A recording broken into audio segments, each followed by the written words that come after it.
음주운전 단속에 적발되었는데 기존의 음주운전 처벌 이력이 몇 차례 있다거나 집행유예나 누봉기간 중에 있는 관계로 또다시 음주운전으로 적발될까 두려운 마음에 무작정 경찰관의 음주 측정 요구를 거부하는 경우가 있습니다. 하지만 결과적인 면에서 본다면 측정 거부까지 한 경우라면 호흡기 측정 요구에 응해 음주운전으로 걸렸을 때에 비해서도 가중처벌될 수밖에 없으니 주의가 필요합니다. 음주 측정 거부 사안에서 벌금형이 나올 확률은 어떻게 될까요?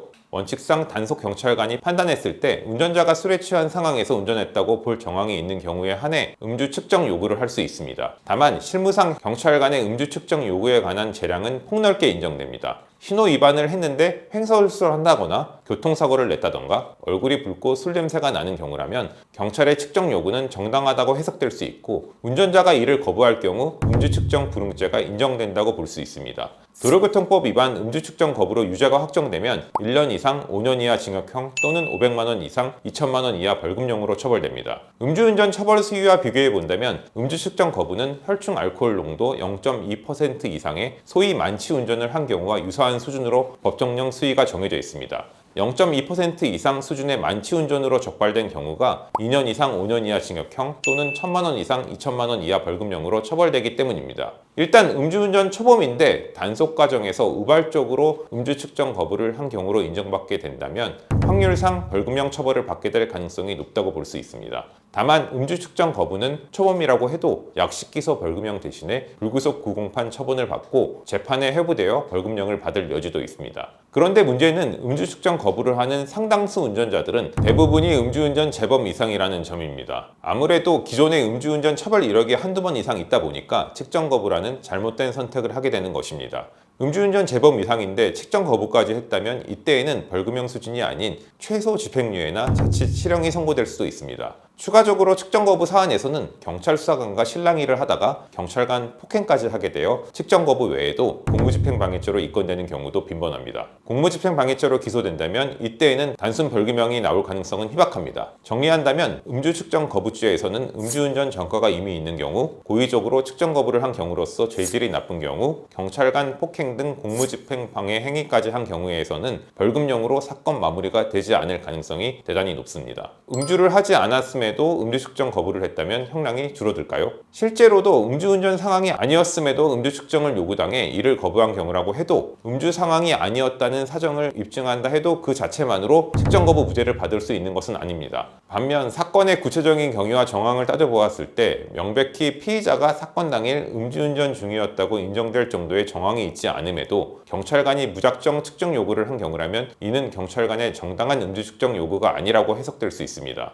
즉 정당한 음주 측정 요구가 아니었던 경우라면 이에 대해 측정 거부를 하더라도 음주 측정 거부죄는 성립하지 않을 수 있습니다. 가령 음주 상황은 아니었지만 당시 몸이 좋지 않아 호흡을 세게 불어넣지 못해 측정이 제대로 되지 않은 것뿐인데 경찰관이 오해하여 음주 측정 거부로 입건시켰다면 이때에는 사건 당시 건강 상태에 대한 치료 기록이나 소명 자료를 제출한다면 음주 측정 거부 무혐의를 받을 수 있음이 원칙입니다. 다만 음주를 안 했는데 측정 요구를 당했으니 무작정 거부하더라도 난 음주 측정 거부 무죄이겠거니 예상했다가는 큰 낭패를 볼 수 있습니다. 즉 경찰관의 정당한 측정 요구 상황이 아니었다거나 피의자 입장에서 측정 거부를 하게 된 이유나 피치 못할 사정에 관한 구체적인 소명이 있는 경우여야 무혐의 또는 양형상 선처를 받을 수 있습니다. 음주 측정 거부를 한 사람들이 많이 하는 변명 3가지에 관해 알아보겠습니다. 음주 측정 거부 운전자들이 주로 하는 변명은 다음과 같습니다. 가령 의도적으로 호흡기 측정을 피한 것은 아닌데 경찰관이 제대로 측정하지 못해 거부한 것으로 오해를 받았다. 내가 음주운전을 한 것도 아닌데 경찰이 나를 범죄자 취급을 하면서 부당하게 대우해서 화가 나서 그랬고 고의로 측정 거부를 한 것도 아니다. 술에 취해 본의 아니게 거부한 것처럼 오해를 산 것이지 측정에 응하려고 했다와 같은 식입니다.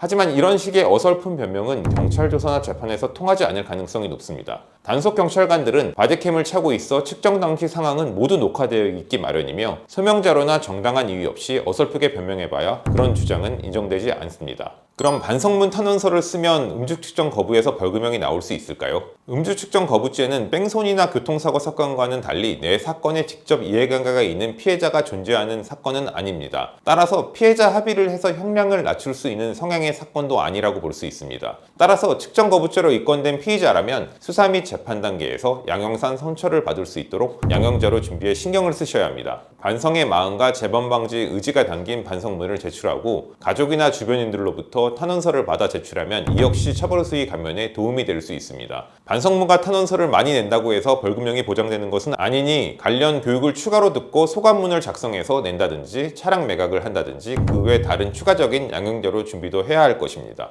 변호사를 선임해야 하는 이유에 관해 알려드리겠습니다. 말씀드린 대로 음주 측정 거부죄 사건 해결은 결코 간단하지 않습니다. 실제로 측정 거부를 한 것도 아니고 경찰 간의 무리한 요구나 부당한 공권력 행사에 대해 항의하다가 음주 측정 거부 오해를 사는 경우도 있습니다. 경우에 따라서는 만취해서 호흡기 측정조차 불가능한 상황이었을 뿐인데 측정 거부를 한 적도 없음에도 경찰관이 측정 거부 피의자로 입건시켜버리는 경우도 있습니다. 이런 경우라면 음주운전죄로 처벌되는 것은 논외로 하더라도 측정 거부 혐의에 대해서는 무혐의나 무죄를 받을 수 있도록 경찰 조사 과정에서부터 변호인과 동행해 법리적인 대처를 해야 합니다. 물론 결과적인 면에서 볼 때 음주 측정 거부를 한 것이 사실이고 처벌을 면하기 어려운 경우라면 법이 허용하는 최대한의 선처를 받을 수 있도록 양형자료 준비와 제출에 있어 변호인 조력을 꼭 받으셔야 합니다. 변호사 없이 혼자 대응하더라도 경찰 조사 진술이나 양형자료 준비를 문제없이 할 수 있으리라 예상하는 분들이 많은데 막상 조사 재판을 받다 보면 그렇지 않다는 사정을 깨닫게 됩니다. 측정 거부 유죄가 불가피한 경우라면 검찰 처분 단계에서 약식 기소 벌금 정도로 사건 마무리가 가능하도록 빠른 조치가 필요하겠습니다. 음주 측정 거부 문제로 경찰 조사에 가야 하시는 상황이라면 법무법인 은혜에 연락 주시기 바랍니다.